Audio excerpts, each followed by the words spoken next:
Morning all, it's Thursday morning. It's really good to be able to greet you during this prayer week again and just share some thoughts as we set off into another day of prayer as a church. I hope you've been following Sue's plan and seeing some of the things that she's put on there, the creative things. Today is an opportunity to bake and pray.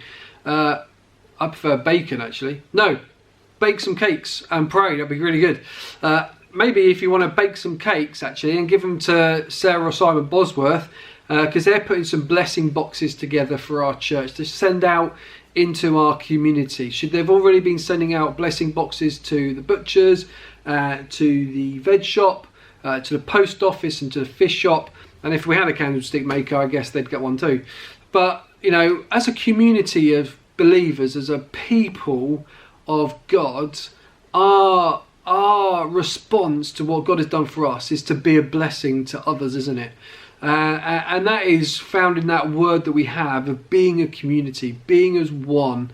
Of course, this word made up of this kind of common unity, something that binds us together. For those that have been joining in on Zoom, we've had a little Zoom unity. I don't know if that's a real word, I don't know if it will ever catch on, but it's something, an opportunity for us to join together. Isn't the system, the software, is about what binds us together, and that of course is the person of Jesus Christ. That is our common unity, the thread that holds us as one. Now our community at the moment as believers, as a church here in Newark, as the Salvation Army, looks very different, and it will do for some time. And you know, to some degree we have to accept that, but in other ways we have to embrace it for what it is. It doesn't stop us joining as one. It doesn't stop us praying as we have done this week.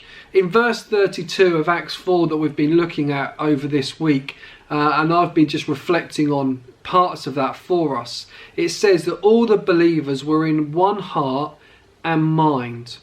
Now part of this thing is this mind, being in one mind, the focus together, being in agreement, not necessarily about the how, but the who, and of course that person is Jesus. Being in one mind allows us to focus on what's important: prayer, celebration, worship, joy, hope, love, all those things that we can agree with, that we want to do as a community. And of course, being in one heart means about being loving.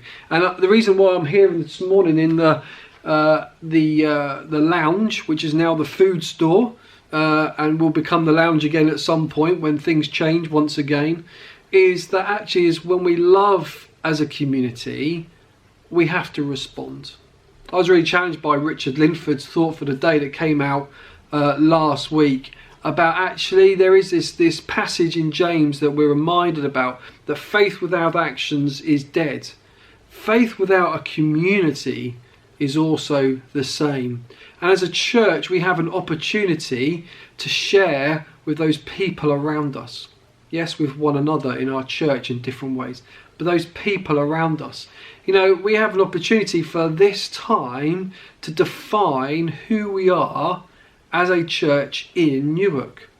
To define our ministry and mission, not because of lockdown, but despite of it. As a community, we need to be spending time with one another. That can be on Facebook and text, on WhatsApp and Zoom and however else you want to do it at the moment. And at some point we'll get to meet face to face more personally. But at the moment we need to focus on what binds us together, and that is of course God's.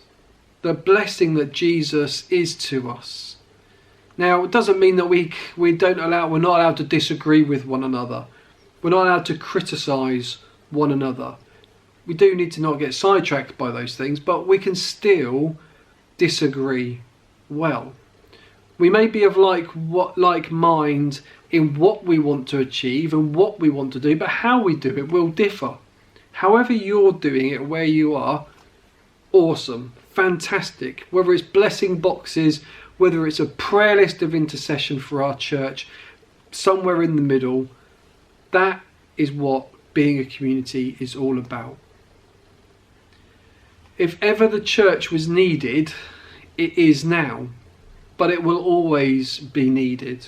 Jesus said you will always have the poor among you, whether that's physically, emotionally, spiritually, economically. But this should not just spill out into our church community, but beyond our walls.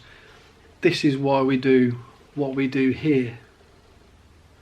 Now, it's not about us just getting on as a community. Again, we just don't agree with people to keep the peace. We disagree well with one another to get to the heart of the matter, so that when we meet together, our minds are more in tune with each other and sharper in our focus about what our motivation is, what our mission is, and as we're praying through this week, what our vision is. So, be in community with one another. Find ways of connecting with each other. Find ways of expressing your joy and our like-mindedness in community.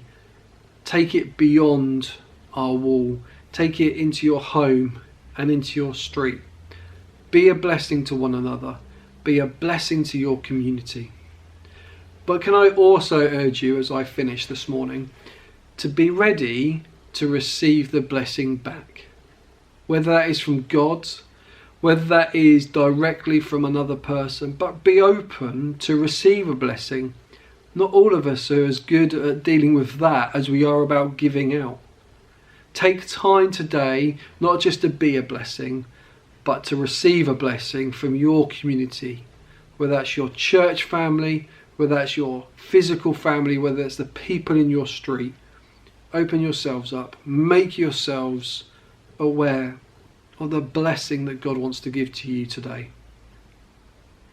So, let us grow our community, not in number necessarily, but in faith and in hope, and of course in that greatest of things, in love. May God bless you today.